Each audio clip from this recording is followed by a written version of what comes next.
Hello everyone, welcome to I Plus Training Solutions.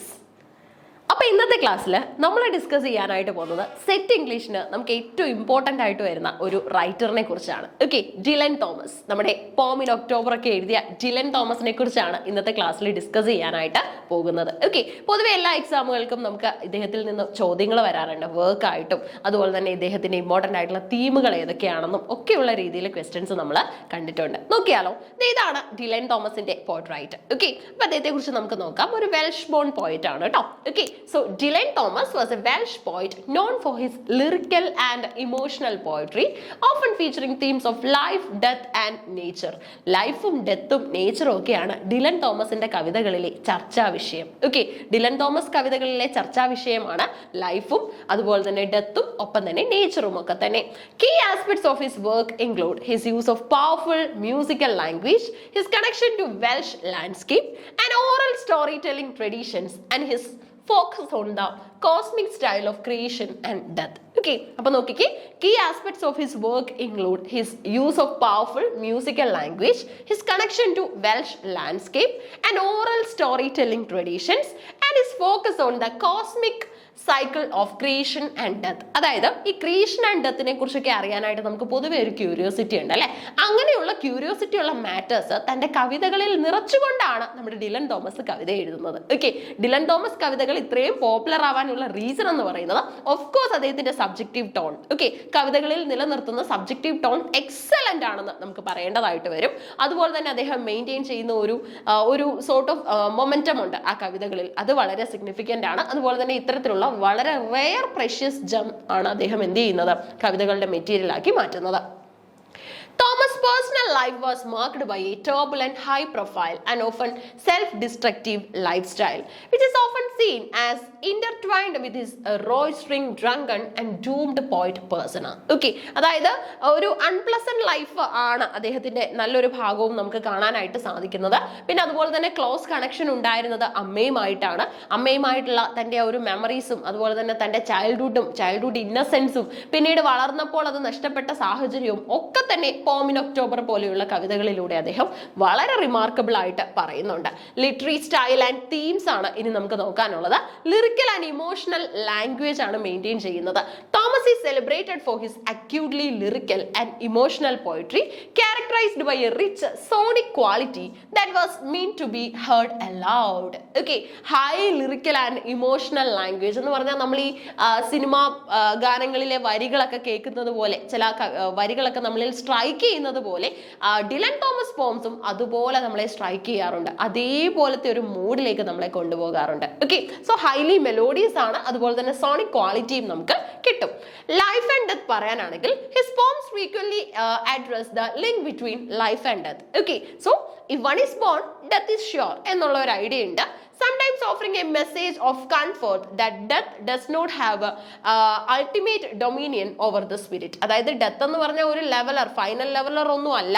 അതിനു മുമ്പ് നമുക്ക് എല്ലാം നേടിയെടുക്കാൻ, നമ്മുടെ സാറ്റിസ്ഫൈഡ് ലൈഫ് നമുക്ക് ഒക്കുപ്പൈ ചെയ്യാൻ സാധിച്ചാൽ ബാക്കി എല്ലാ കാര്യങ്ങളും നമുക്ക് ഒരു സൈഡിലൂടെ കടത്തി വിടാനായിട്ട് സാധിക്കും. ഡെത്ത് വന്നു കഴിഞ്ഞാലും നമ്മൾ ഒട്ടും പാനിക്ഡ് ആവില്ല എന്നൊക്കെയുള്ള കുറേ നല്ല നല്ല ഫിലോസഫിക്കൽ മെസ്സേജുകൾ പറയുന്നുണ്ട്. നേച്ചർ ആൻഡ് കോസ്മിക് സൈക്കിൾസ് എങ്ങനെയാണ് തീം ആവുന്നതെന്ന് ചോദിച്ചാൽ his work often reconciles the inner world of man with the outer world of nature, focusing on cosmic processes like creation, growth, destruction and regeneration. Okay, creation, growth, destruction, regeneration ഇങ്ങനെയുള്ള കാര്യങ്ങളാണ് അദ്ദേഹത്തിന്റെ കവിതകളിലെ മറ്റൊരു important idea എന്ന് പറയുന്നത്.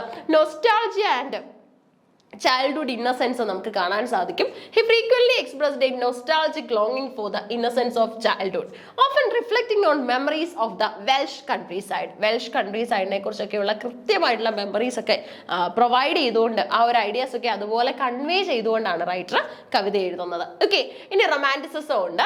His often scene as A modern day extension of romanticism, emphasising imagination, emotion, intuition and spontaneity. Okay, കവിതകളിൽ നമ്മൾ കാണുന്നത് ഇമാജിനേഷനും ഇമോഷനും ഇൻറ്റ്യൂഷനും അതുപോലെ തന്നെ സ്പോണ്ടേനിറ്റി പോലെയുള്ള ഇമ്പോർട്ടൻ്റ് ആയിട്ടുള്ള മാറ്റേഴ്സ് ആണ്. ഓക്കെ, ബയോഗ്രഫി ആൻഡ് ലൈഫ് നോക്കാനാണെങ്കിൽ വെൽഷ് ഐഡന്റിറ്റി ആണുള്ളത്. Born in Swansea, Wales, Thomas did not write in Welsh but was deeply influenced by its rhythms and traditions, particularly the concept of hiraeth, a ലോങ്ങിങ് for a lost home or hope. അല്ലെ, അതായത് നമുക്ക് ഈ home town അല്ലെങ്കിൽ നമ്മുടെ എന്താണ് തറവാട് customs ഒക്കെ ഉണ്ടല്ലോ, അതിനോടൊക്കെ വലിയൊരു ട്രഡീഷൻ അല്ലെങ്കിൽ വലിയൊരു സോർട്ട് ഓഫ് ഹോം സിക്നെസ് തന്നെ നമുക്ക് തോന്നാറുണ്ട് അല്ലെ. സോ അങ്ങനെയുള്ള കുറച്ച് കാര്യങ്ങൾ വെൽഷ് ഐഡന്റിറ്റി അദ്ദേഹത്തിന് എപ്പോഴും എന്താണ് ഒരു പാമ്പറിങ് മൂഡിൽ മെയിൻറ്റെയിൻ ചെയ്യാറുണ്ട്. അപ്പൊ അത് നഷ്ടമായതിന്റെ ഒരു വിഷമം ഒക്കെ തന്നെ ഇദ്ദേഹത്തിന്റെ കവിതകളിൽ വളരെ സ്ട്രൈക്കിംഗ് ആണ്. ഓക്കെ, ഏർലി സക്സസ് പറയാനാണെങ്കിൽ he began publishing poems as a teenager. ചെറുപ്രായത്തിൽ കവിത എഴുതി തുടങ്ങിയ ആളാണ്. Achieved significant recognition early in his career with some of his most famous works appearing while he was still very young. Okay, വളരെ ചെറുപ്രായത്തിൽ തന്നെ കവിത എഴുതുകയും ആ ഒരു ലോകത്തിലേക്ക് സ്വന്തമായി എൻഗേജ് ചെയ്യുകയും ഒക്കെ ചെയ്ത ഒരാളാണ് നമ്മുടെ Dylan Thomas. Turbulent life, disturbed life ആയിരുന്നു അദ്ദേഹത്തിന് ഉണ്ടായിരുന്നത് അല്ലെ. His life was marked by a reputation for heavy drinking and a tumultuous personal life which he sometimes encouraged and which ultimately contributed to his early death at the age of 39. 39 വയസ്സായപ്പോഴത്തേക്ക് അദ്ദേഹത്തിന് early death ഉണ്ടായി എന്ന് പറഞ്ഞ ഒരു premature death അല്ലെ. 39 വയസ്സിലാണ് അദ്ദേഹം മരിക്കുന്നത്. Okay, ഒട്ടും തന്നെ അദ്ദേഹത്തിന്റെ മരണസമയത്ത് ഒന്നും സാറ്റിസ്ഫൈഡ് അല്ലായിരുന്നു. കാരണം തന്റെ ലൈഫിന്റെ നല്ലൊരു പോർഷനും താൻ വേസ്റ്റ് ചെയ്തു എന്നുള്ള ഒരു റിഗ്രറ്റ് അദ്ദേഹത്തിന് ഉണ്ടായിരുന്നു. Public figure. Thomas was a dynamic and popular performer at his work, becoming well known for his radio broadcast for the BBC. Okay, BBCക്ക് വേണ്ടിയൊക്കെ എന്താണ് റേഡിയോ ബ്രോഡ്കാസ്റ്റ് ചെയ്തിട്ടുണ്ട്. BBC എന്ന് പറഞ്ഞാൽ എന്താണ്? British broadcast corporation, British broadcasting corporation ആണ് BBC എന്ന് അറിയപ്പെടുന്നത്.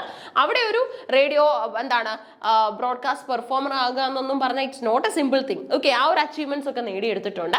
പ്രോസ് and other works, he was also known as a prose writer. അതായത് കവിതകളും കഥകളും ഒക്കെ എഴുതാറുണ്ട്, കഥകളും എഴുതാറുണ്ട്. Known for collections like Portrait of the Artist as a Young Dog and the radio play Under Milkwood. ഈ അണ്ടർ മിൽക്ക്വുഡ് നമ്മുടെ മുൻകാല ചോദ്യം കേട്ടോ. അണ്ടർ മിൽക്ക്വുഡ് എന്ന് പറയുന്ന റേഡിയോ പ്ലേ ചെയ്തത് ആരാണ്? കാരണം റേഡിയോ പ്ലേസ് ഒന്നും ഒരുപാട് നമുക്കില്ല, അതുകൊണ്ട് തന്നെ എക്സിസ്റ്റ് ചെയ്യുന്ന റേഡിയോ പ്ലേസ് എഴുതിയ റൈറ്റേഴ്സിനെ ചോദിക്കാറുണ്ട്.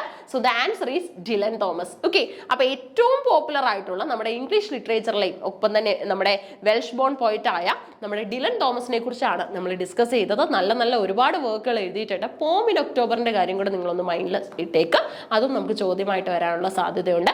കൃത്യമായിട്ട് പഠിക്കുക, ഫോക്കസ്ഡ് ആയിട്ട് പഠിക്കുക. Thank you all of U.